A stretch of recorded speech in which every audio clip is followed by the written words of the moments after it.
Partial equilibrium. Yes, yet another important feature of microeconomics is partial equilibrium. Well, before understanding the meaning of partial equilibrium, let us understand what does equilibrium means. The meaning of equilibrium can be nicely explained with this visual effects. See, equilibrium means balance. Balance between two or more forces or factors. I'll explain what does this balance or equilibrium means. I'm very sure all of us are aware that any specific situation is affected by many parameters. I'll give an example.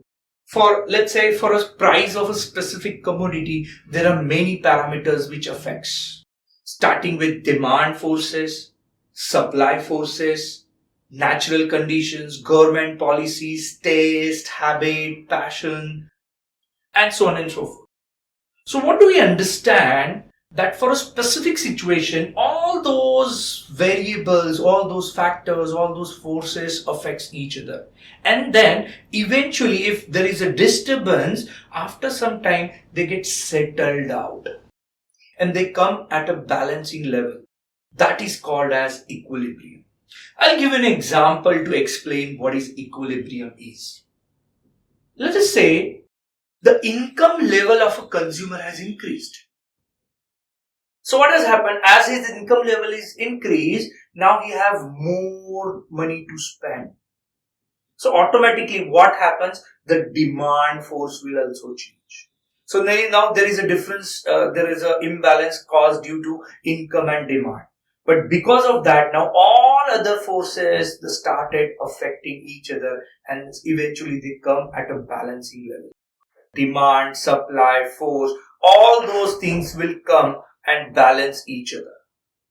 This balance of all the competing forces is called as equilibrium.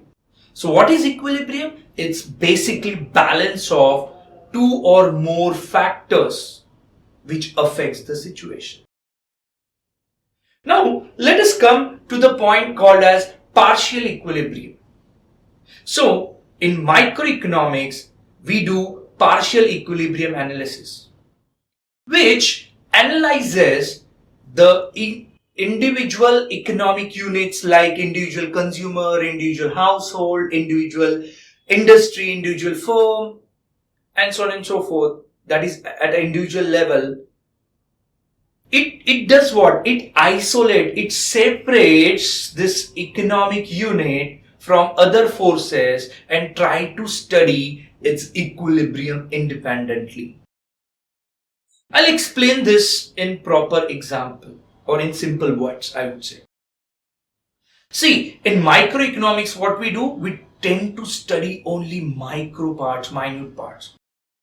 So in general equilibrium, what we understand, there are many forces which affect the situation, which means it becomes very difficult to analyze that situation.